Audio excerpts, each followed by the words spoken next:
As pessoas têm muito medo que a tecnologia ela vá substituir, né, os humanos. E eu costumo dizer que tecnologia só existe a partir da sociedade, para impacto social. Senão não tem por que existir.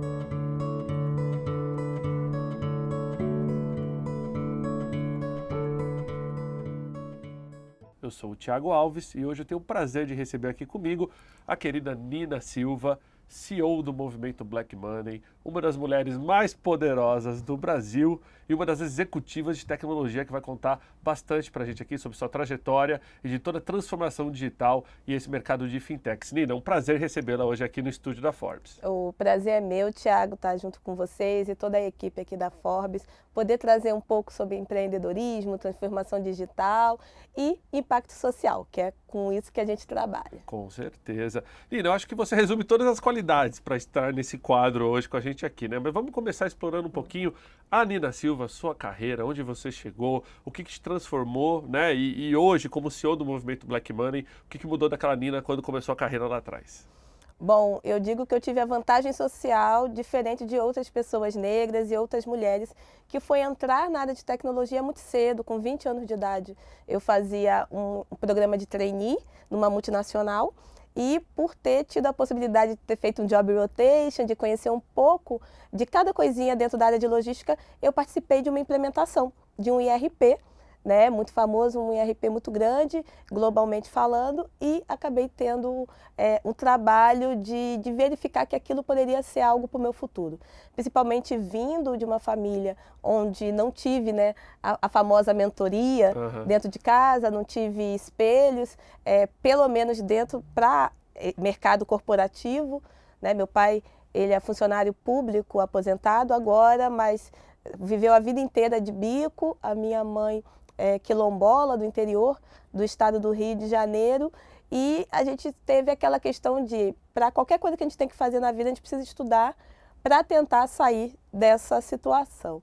E foi aí que, durante a época da implementação do IRP, eu fui estudar, imprimi o help do programa, e 600 páginas, e todo dia à noite eu fazia 2, 3 páginas daquele material. E durante um ano eu estudei assim, não tinha recursos para poder fazer o curso, e ao final do projeto eu fui convidada a virar consultora júnior da área, treinei mais de 600 pessoas em logística e comecei a ser referência para melhorias no sistema dentro daquela empresa.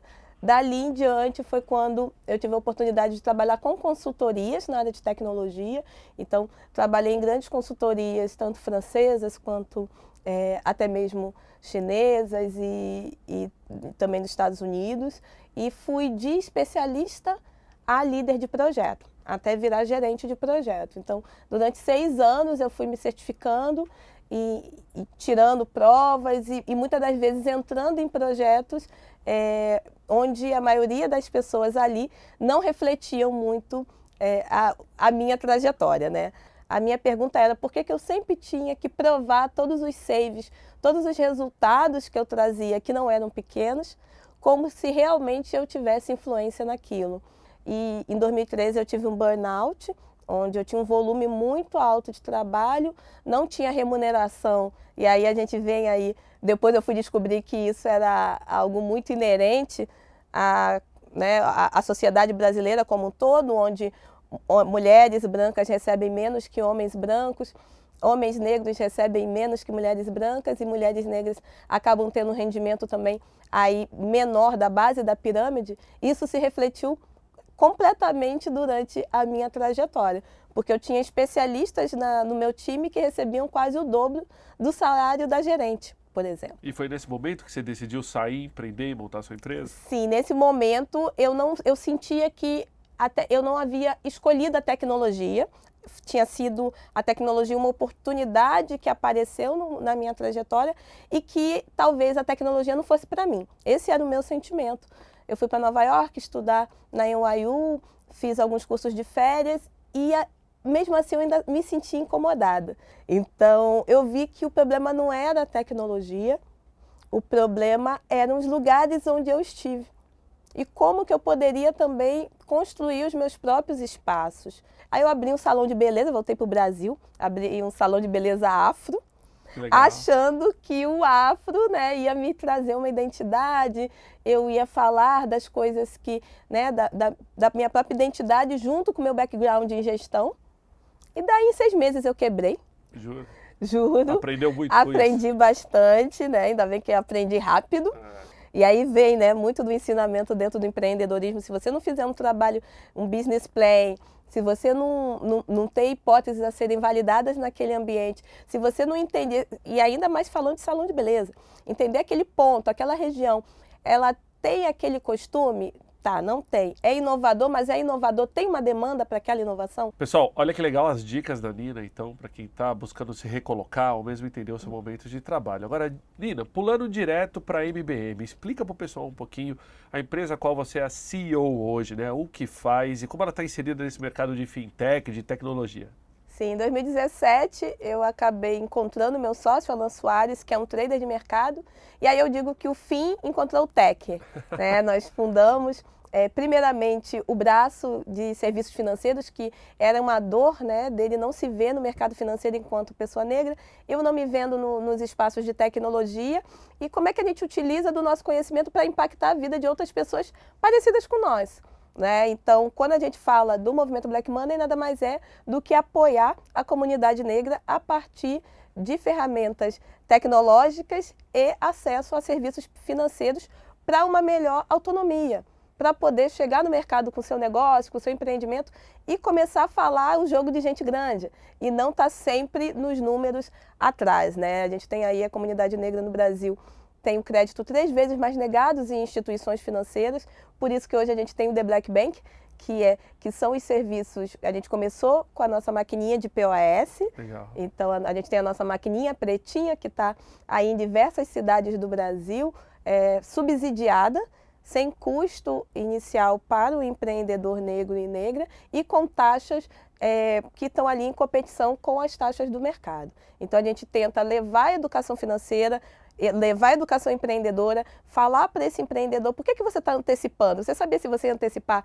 você tem um custo maior e o que você precisa? É o teu fluxo de caixa, a gente está mapeando também, porque no segundo semestre a gente vem com a conta digital e o microcrédito, tanto para pessoa física quanto para pessoa jurídica. E a intenção é que esse crédito ele seja para consumo, para dar ferramentas para esse empreendimento ter, né, um próprio capital de produção para gerar mais materiais e poder se lançar no mercado. E aí o movimento Black Money, a gente começou a verificar que a gente precisava também ir em outras vertentes. Nós temos o braço de comunicação, que estar junto ao mercado, não só ter a Nina num palco dando palestra, mas formar outras pessoas negras também para ocuparem esses espaços, dar visibilidade a profissionais negros e empresas para as pessoas serem intencionais na sua contratação. Então, tem muitas empresas que querem ter, sabem que precisa ter pessoas diversas no seu quadro, que pessoas diversas trazem maior performance, né? Pensam de uma maneira mais ágil, conseguem trazer soluções diversas e conseguem dialogar com públicos diversos. Então a gente também trabalha em conectar empreendimentos, fornecedores. Se você é de uma empresa e quer que a sua cadeia produtiva seja mais plural, não só dentro da sua casa, porque é bacana você contratar pessoas negras, contratar mais mulheres, sim, mas também é bacana você ter a intenção de fazer negócio com uma empresa de uma CEO mulher, por exemplo. Você está fazendo um além do que, o meu dever de casa eu fiz. Não, você ainda está gerando valor, porque você vai estar ali circulando num ambiente que está muito mais conectado com a era de hoje, com a era digital, com os millennials, né, com essa geração que está aí ditando, falando que as pessoas são o que elas querem ser. Exatamente. E não a partir do teu julgamento. Não o rótulo que elas carregam com elas. E que essas pessoas que muitas das vezes passaram por experiências de conflito, de gestão de escassez, conseguem gerir muito melhor o negócio. Porque sabem fazer multiplicar, sabem trabalhar com um ambiente que não está tão favorável.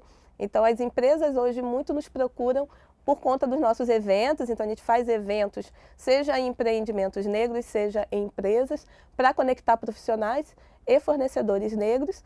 E também temos o braço de educação, que a gente verificou que não, a gente tem problema de crédito, de acesso ao crédito, temos problema de termos menores salários no mercado, também somos a maioria desempregada no país, 67% dos 12 milhões, mas somos também os que empreendem mais, micro e pequenos, somos movimentando 1,7 trilhão de reais na economia, então a gente consegue ver valor na hora de consumir, mas a gente não consegue se ver. E aí a gente levou a discussão para o nível educacional para poder fazer esses empreendedores, negros e negras, terem uma melhor gestão dos seus negócios, entenderem, lembra daquela questão que eu não tive, né, um preparo para empreender?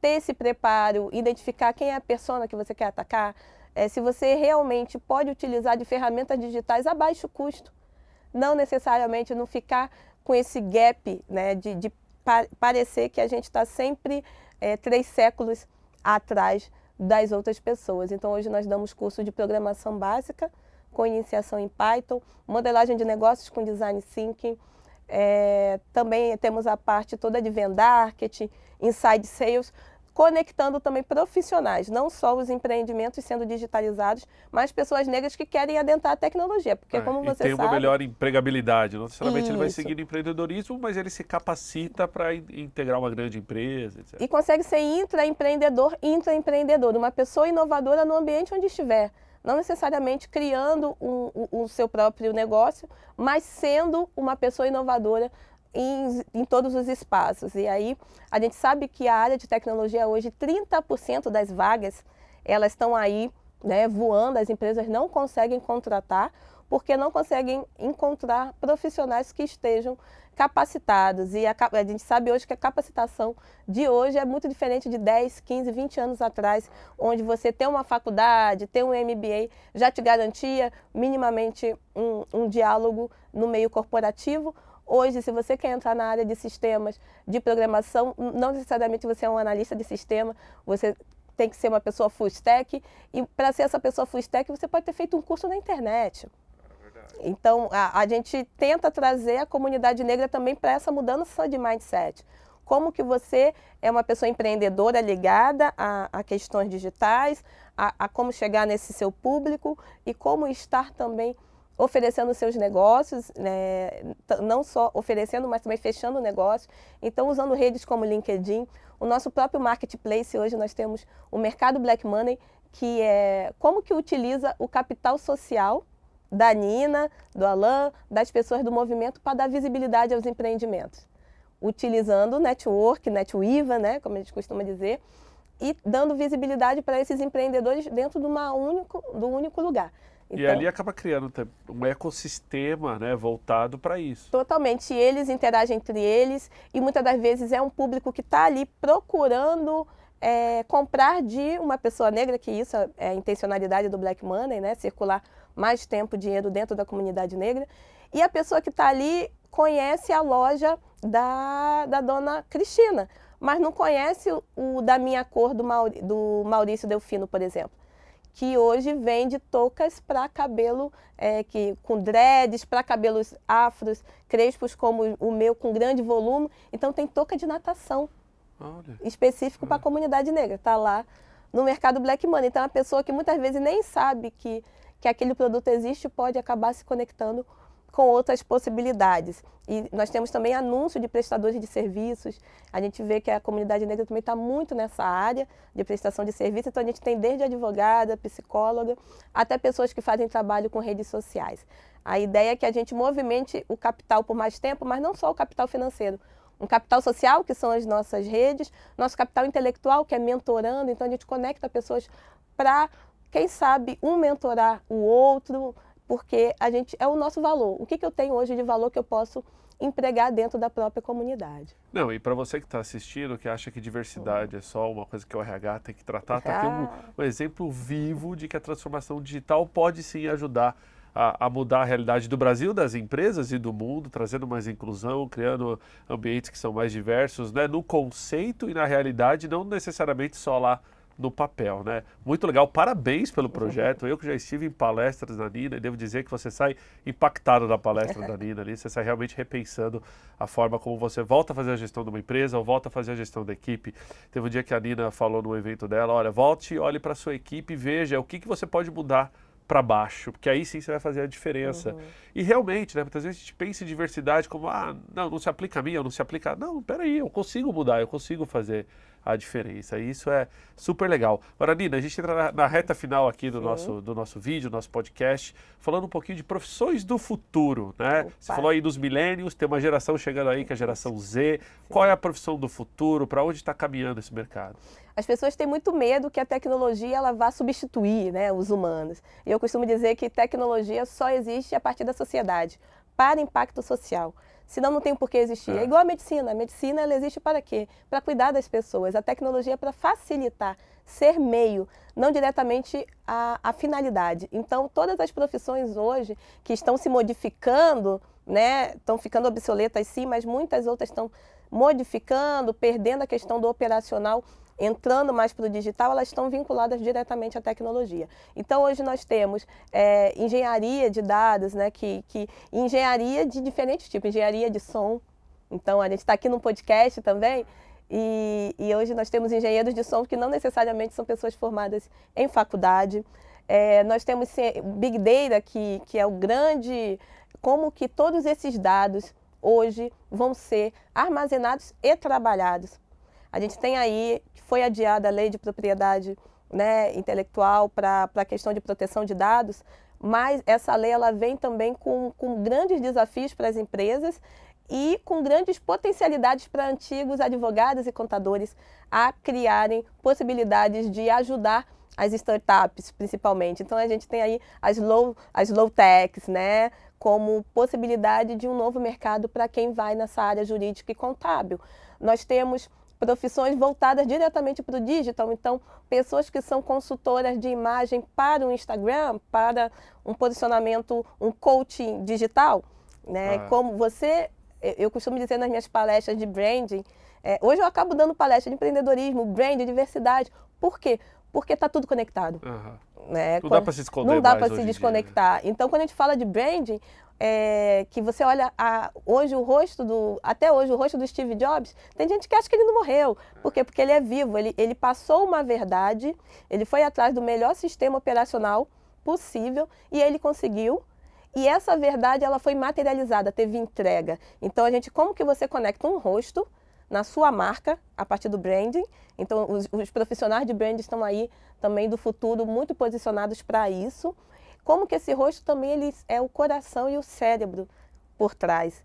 Porque não adianta só você passar uma imagem sem passar uma verdade. Um exemplo que eu dou muito nas minhas palestras também é a Betânia, né, da Empíricos, que acabou tendo um rosto e passando uma não verdade. É verdade.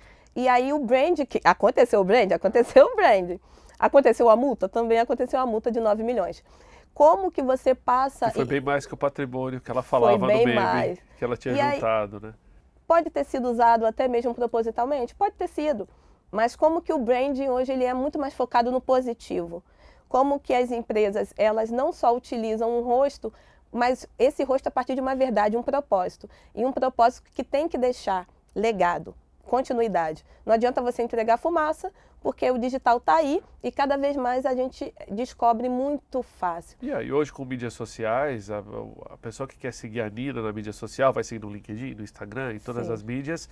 Não adianta a Nina em uma mídia ser uma pessoa e no palco ela ser outra e na empresa dela ela ser outra. Hoje está tudo conectado, está tudo visível. Tem até um conceito bem bacana para trazer aqui para o pessoal pesquisar, que é o que a gente chama de social CEO, né? Mudou. Esses cargos de liderança hoje, eles têm que estar na frente da empresa. Aquele cara que se esconde já não existe mais, né? Eu costumo dizer no movimento Black Money que eu sou RP da empresa, porque é quem está ali, quem está colocando a cara, mas essa cara ela tem que andar com todo o organismo, né? É como se fosse o corpo e o rosto, né? A cabeça. Então tem que estar tudo junto, realmente entregando a verdade. E quando a gente fala também, tem profissionais, por exemplo, na área de diversidade, a gente tem aí diversas possibilidades, desde consultorias, né? Há profissionais que antes não havia rede de diversidade, hoje tem. É verdade. E não necessariamente está na vertical de pessoas. O antigo recursos humanos, pessoas não são recursos. Não existe mais recursos humanos. Existe a área de people, né? Gerência de gente. Gerência de gente, facilitação de gente. E isso é muito porque o ser humano está no centro. Não estamos apenas na revolução 4.0. Estamos na sociedade 5.0. O humano, ele precisa vir primeiro, porque senão não adianta robotizar nada, automatizar nada e não se conectar. Se você não estiver conectado, você vai estar super automatizado, fazendo um produto com baixo custo, mas não se conectando a ninguém, não trazendo um valor adicional, que são os valores emocionais, os valores de propósito ligados à subjetividade e não só ao objeto. Então, somos cada vez mais digitais, cada vez mais conectados, mas principalmente não queremos perder essa conexão entre pessoas. E as empresas que hoje entendem que ter essas pessoas dentro do próprio time, trazendo mais diversidade, se conecta mais rápido com essa galera do lado de fora que está, sim, disponível a consumir, mas consumir consciente. E não consumir apenas por uma sociedade de consumo como foi a do século passado. Verdade. Bom, Nina, um recado final aí para quem está assistindo nosso vídeo, ouvindo o podcast. Você que no ano passado foi eleita uma das mulheres mais poderosas do Brasil, mudou muito a sua vida. Para quem está te ouvindo hoje, como é que foi chegar lá? Eu brinco muito que depois da Forbes os boletos continuaram caindo. Então, não se atenham a títulos. É uma mensagem que eu deixo. Não se atenham, eu quero ser igual a Nina. Busque exemplos, sim, mentores, mentoras, espelho é sempre bom. Você vê que existem pessoas que têm a mesma mentalidade, o mesmo necessidade de vida, né? Pessoas que têm a mesma estrutura que você de pensar, aonde eu quero chegar, mas trilha a sua própria caminhada com as brechas de algumas janelas. Tem gente que vai ter porta aberta, tem gente que vai ter janela, tem gente que vai ter um muro e uma frestinha naquele muro para poder olhar. A gente não fala de meritocracia, a gente fala de equidade de oportunidades. Enquanto o mundo não, e as empresas e sociedade civil não tiverem voltados para isso, nós precisamos hackear o sistema. E para hackear o sistema, fazer disso, né? Estar na Forbes falando sobre um coletivo, falando sobre a experiência da Nina e como essa experiência hoje ajuda empreendimentos negros a potencializarem o Brasil, né? A gente está falando de maioria da população mais pobre, a gente está falando de uma maioria que está à margem há séculos. Se a gente for esperar pelo sistema, a gente vai acabar sendo regulado para ser marginalizado novamente. Então, a minha dica também é essa. Como que você utiliza dessas estratégias, desses veículos que estão muitas das vezes propícios a te ajudar, a te dar uma visibilidade, te conectar com pessoas, e aí com o próprio Tiago, outras pessoas que eu também tive a oportunidade, a partir desse tipo de interação, utilizar disso para levar a tua mensagem, para levar a tua verdade, para levar o teu trabalho e para você ir mapeando oportunidades de novos espaços que você queira chegar ou até mesmo criar, que foi o caso com o movimento Black Money. Isso aí, pessoal. Essa aula foi a Nina Silva, CEO do movimento Black Money, uma das mulheres mais poderosas do Brasil, da revista Forbes do ano passado, e que hoje a gente teve a oportunidade de conhecer um pouquinho mais aqui da Nina, todo esse carisma, e que levanta uma bandeira que eu particularmente gosto também de parafrasear um grande amigo meu que diz que diversidade, né, é chamar todo mundo para o baile, inclusão é chamar todo mundo para dançar, e a Nina com tecnologia está colocando a música para esse pessoal, né? Então, olha que legal, gente, realmente uma aula. Nina, agradecer a sua presença aqui no estúdio da Forbes, e para quem está nos acompanhando, até o próximo vídeo. Eu que agradeço o convite e estamos em casa, né? Eu fico muito feliz com o convite da Forbes, está também aqui pela Regus, que é uma grande parceira do movimento Black Money, e queria deixar também os contatos, movimentoblackmoney.com.br, estamos em todas as redes e nos conectem. Nos conecte se você quer empoderar o seu negócio de determinada maneira, se você quer, enquanto a sua empresa ou pessoa, ajudar o ecossistema a realmente chegarmos num mundo melhor. Muito bom.